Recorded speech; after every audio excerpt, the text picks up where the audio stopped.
You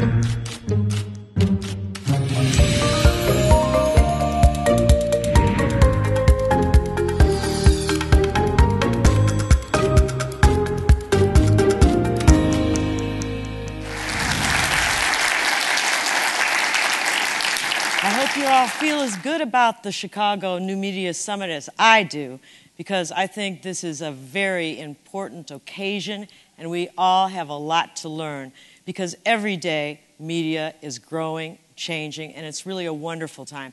It's nothing to be afraid of. I remember years ago, people were afraid of this idea, especially in my industry, the music industry, which is probably the most rapidly changing media of all. But I'm here to say, don't be afraid. It's all good. Because of new media, everyone actually has a chance to break out. And before, that was impossible to do. So I hope they'll get ready to hit the music, because I'm ready to start grooving for you. And I hope you're all awake, because I'm not. All right. Now, this song was written in 1987 by Mr. Fingers. And the words of this song are still very relevant today, and they capture the spirit of house music. And since Obama's my homeboy, I really feel that he's got to use this song, Can You Feel It, as his inaugural song. Because as I said, it's the spirit of house music. It's from Chicago, and it's really the spirit of our world. In the beginning, there was Jack, and Jack had a groove.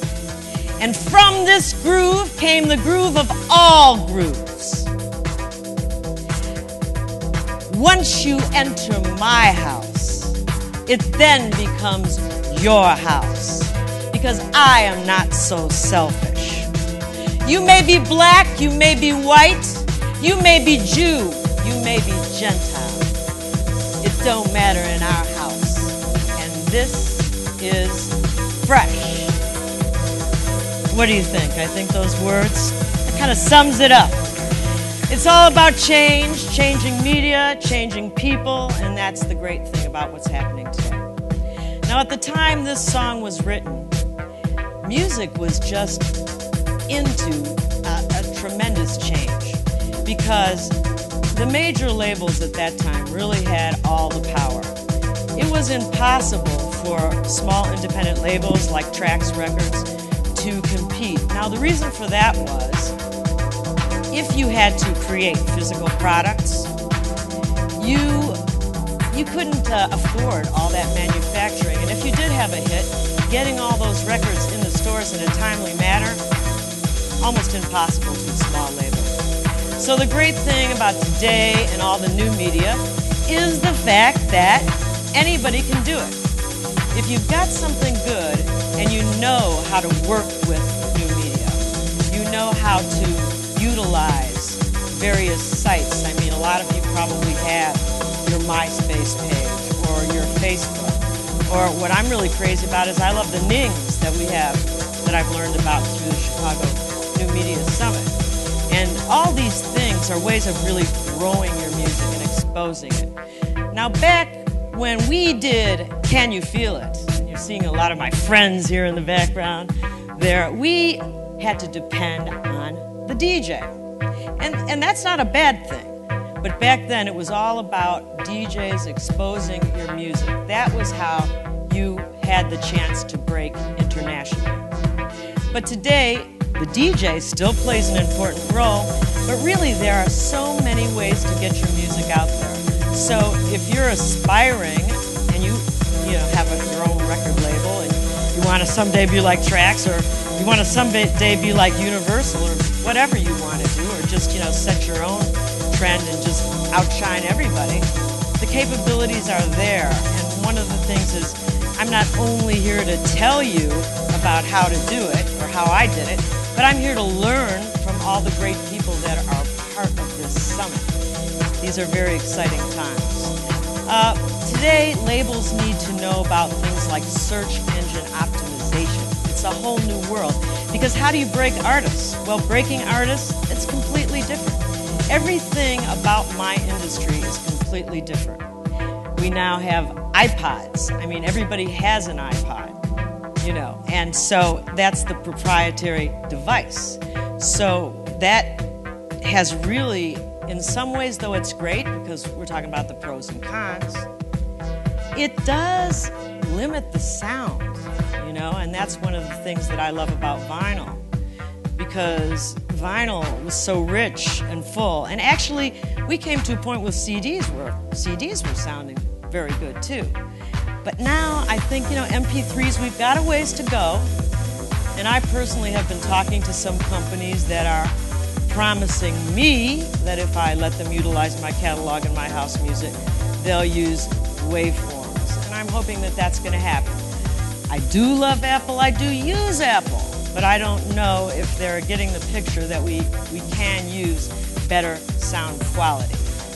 But at the same time, as I said, growing companies, my God, you can save so much money. And when we were doing it, if you made a mistake, it could cost you your label. Today, you taking a chance on an artist, it's a lot easier to do. And it's also a lot easier for that artist as well. We have so much technology that we didn't have. I mean, where it used to cost thousands of dollars, you know, to create a song in a studio. Today, people have their home studios, their Pro Tools, and because of the new media, because of what we have available today, you can actually make this work on a very low budget. Now, this next song that you're going to hear was the very first house record. And what happened was Vince Lawrence, Jesse Saunders, and myself made this song Fantasy. And in fact, Vince's father was the person who financed it. Now, we were kids, we had this big dream, and luckily, you know, dreaming is good because anything that you dream can really become possible. So we said, hey, we're not going to worry about New York or worry about what anybody else is doing. We're going to do our music our way, do what we believe in, and I know we're going to break through. Well, we did. Somehow, what happened with Fantasy is at the time, it was played on WBMX and WGCI, and it just kind of blew up. And when it did, every kid in town wanted to have their own vinyl records. And that is how house music and Trax Records created the superstar DJ. Are you all aware of what's going on in DJ culture today? Now there is such a thing as DJ culture. And I mean, back then, there wasn't. It's a whole new thing. With our generation of people that do music, we were the first generation to really be computer driven. I mean, we used samplers, synthesizers, drum machines, and sometimes we used them in a way that they weren't meant to be used. For instance, the Roland 303 machine that created acid house, which has had a huge comeback in the UK this year.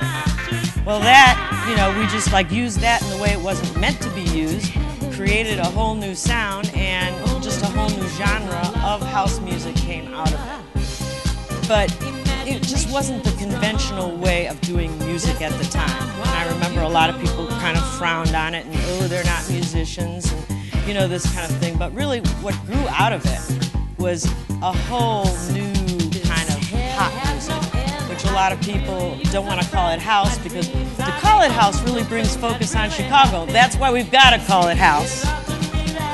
Because if you're not from Chicago, please don't be upset with me. But, you know, Chicago is at a very important point right now because, you know, we're working towards the Olympics. We're in the middle of so much important growth. House music is making a huge comeback all around the world. Not that it went anywhere, but the thing was, it wasn't pushed down people's throats, or, you know, people weren't paid off at radio to play it. I mean, it was an organic thing that just grew out of itself.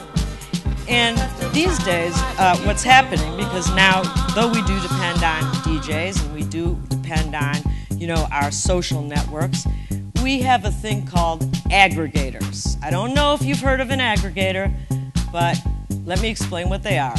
That is the new distributor. As you've probably seen, all the major chain stores are basically out of business. So now aggregators will put your music on 200 plus sites. Of course, again, getting them interested in your music, you have to utilize all the new media technology to make that happen. And what I always say is, today's like musician, they need to be talented because the people ultimately make that final decision. But if they're a great programmer, or they're the guy that created MySpace or YouTube, man, those people that know how to really work with that, and hopefully we'll be meeting a lot of those people here, they can do anything, which I think is exciting. The playing field is level now. Trax is equal to Universal, and maybe somebody in the audience is already, equal to all of us, because we don't know where it's going. But it's very, very exciting. These are very exciting times. I do still sell vinyl, and I think we're very lucky because we can. Now, you may say, well, why is that? Well, again, I really feel, we've got a special sound with it. And the original Trax warehouse was in Bridgeport, by the way. We were green then because we were recycling vinyl, which a lot of people actually kind of complained a little bit about our quality because we did grind up and melt down records to make other records. So, sometimes the sound wasn't perfect, but the fact of the matter was the records were so great that if they had to, people would buy 2 or 3 copies. So you know what? It actually worked for us. And it's been quite a road, going from vinyl to virtual. I mean, look at Napster, the credo about, sort of like have everything but buy nothing, or buy everything but have nothing is what I should have said. Because it's all about, we don't need to create paper. We don't need to create, all these CDs. We don't need to have all this stuff around us because it's so easy to have everything on a little tiny disc. It's just amazing what we are capable of doing.